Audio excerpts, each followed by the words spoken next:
Nasihat menyambut datangnya Ramadan. Syekh Muhammad bin Muhammad Muhtar As-Syinkiti Hafizahullah pernah ditanya tentang nasihat menyambut Ramadan.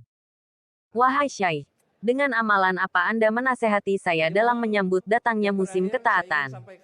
Syekh menjawab, sebaik-baik amalan yang dapat dilakukan dalam menyongsong datangnya musim ketaatan adalah memperbanyak istighfar. Sebab dosa akan menghalangi seseorang dari taufik Allah untuk melaksanakan ketaatan.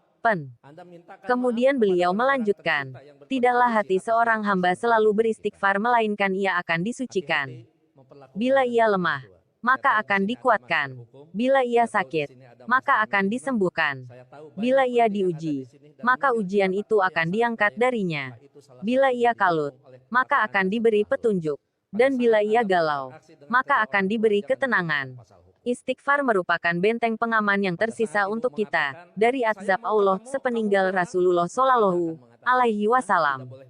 Ibnu Katsir rahimahullah berkata, barang siapa yang menghiasi dirinya dengan amalan ini, yaitu memperbanyak istighfar, maka Allah akan mempermudah rezekinya, memudahkan urusannya dan menjaga kekuatan jiwa dan raganya. Lihat, tafsir surat Hud 52. Ibnul Qayyim rahimahullah mengatakan, jika punggung telah berat memikul dosa-dosa, maka hati akan terhalangi untuk berjalan menuju Allah dan anggota badan juga akan terhalangi untuk bangkit melaksanakan ketaatan kepadanya. Badayut Fawaid. Menyambut Ramadan dengan penuh kegembiraan. Menyambut Ramadan dengan penuh kegembiraan. Semoga Allah SWT memberi kekuatan dan kesehatan lahir batin kepada kita semua. Harapannya kita berusia panjang dan diberikan kesempatan menapaki bulan mulia Ramadan sebagaimana tertuang dalam doa yang sering kita panjatkan semenjak bulan Rajab dan Sya'ban.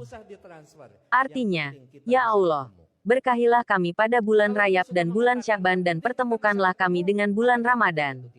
Satu doa ringkas penuh makna yang dicontohkan oleh Rasulullah Muhammad SAW, yang seringkali juga kita dengar lantunannya yang diulang-ulang bacaannya di banyak musala dan masjid oleh anak-anak dan para orang tua. Satu doa yang bertujuan mengingatkan setiap mukmin untuk bersegera dan berlomba-lomba menyiapkan diri, baik secara lahir maupun batin untuk menyambut datangnya bulan mulia, bulan penuh limpahan keberkahan, bulan suci, bulan istimewa yang penuh rahmat, ampunan.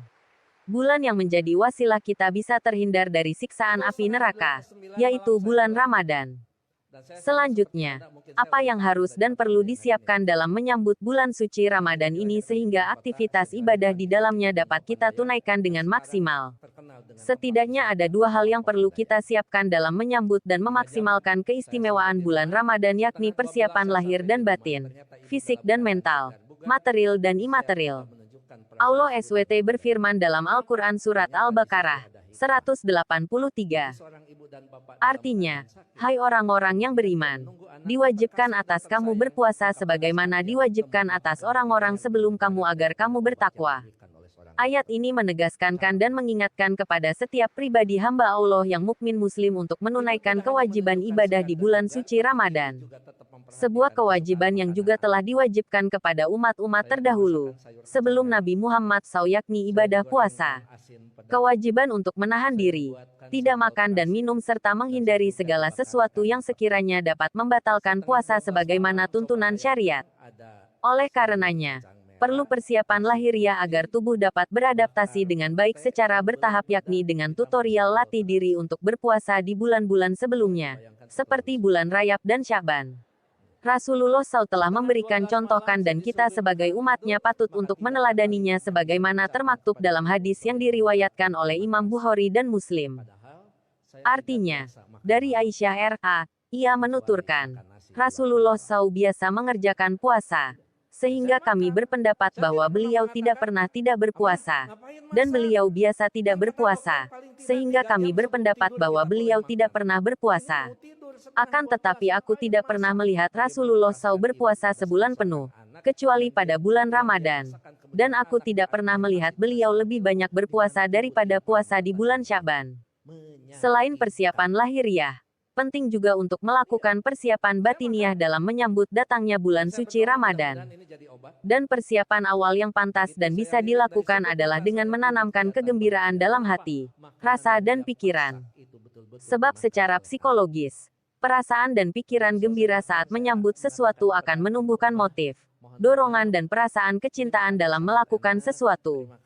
Selanjutnya jika motif dan perasaan cinta sudah tumbuh saat melakukan sesuatu, maka pasti akan dapat mencapai perolehan hasil yang maksimal. Rasulullah Muhammad SAW telah mengingatkan dalam sebuah hadis kepada umatnya untuk senantiasa menghadirkan perasaan dan pikiran gembira menyambut kedatangan bulan suci Ramadan. Kegembiraan dan perasaan sukaria ini juga niscaya bakal diganjar dengan sebuah keistimewaan pula. Artinya, siapa bergembira dengan masuknya bulan Ramadan, Allah akan mengharamkan jasadnya masuk neraka. Subhanallah walhamdulillah. Begitu mulia dan istimewa sekali muatan bulan Ramadan. Sehingga perasaan gembira, pikiran sukaria dalam menyambut kedatangannya pun, kita akan memperoleh ganjaran pahala kebahagiaan yang tiada terkira yakni dihindarkan dan dilindungi dari siksa api neraka. Rasulullah SAW juga telah menjelaskan banyak keistimewaan dan kemuliaan selama bulan Ramadan dalam sebuah hadis yang diriwayatkan Imam Nasai bahwasanya Rasulullah SAW bersabda. Artinya, telah datang kepadamu bulan Ramadan, bulan yang diberkahi. Allah telah mewajibkan padamu berpuasa di bulan itu. Dalam bulan itu dibukalah pintu-pintu langit, dan ditutuplah pintu-pintu neraka, dan saitan-saitan dibelenggu. Pada bulan itu terdapat satu malam yang nilainya lebih baik dari 1000 bulan. Selain persiapan mental dengan perasaan dan pikiran gembira, bungah dan penuh sukaria, maka yang tidak kalah penting adalah pembekalan diri dengan giat untuk meningkatkan pengetahuan dan pemahaman tuntunan beragama dalam Islam sebagai upaya mengkalibrasi tingkat keimanan dan keyakinan yang mungkin sebelumnya tenggelam dalam hiruk-pikuk perhiasan duniawi yang melalaikan. Hal ini bisa dilakukan dengan banyak aktif mengkaji atau mendengar kajian dalam gelaran majelis taklim atau media lainnya tentang tuntunan ibadah bulan Ramadan. Ikhtiar demikian ini juga perlu dibangun guna menyatukan visi, misi dan tujuan pemahaman diri pribadi dan anggota keluarga khususnya dalam mewadahi kebajikan-kebajikan amal ibadah bulan Ramadan agar tidak kecewa dan merugi disebabkan kehilangan start point dan peluang-peluang menarik dalam meningkatkan kuantitas kualitas ibadah sepanjang bulan Ramadan. Semoga niat lahir batin yang kita ikhtiari dalam menyambut bulan suci Ramadan yang sebentar lagi menjelang, dapat dimaksimalkan daya guna dan pemanfaatannya dalam mencapai esensi maqasid syariah ibadah puasa Ramadan yakni mencapai derajat mutakin. Kewajiban kita adalah bagaimana mendidik anak-anak kita, bukan masalah kedewasaan.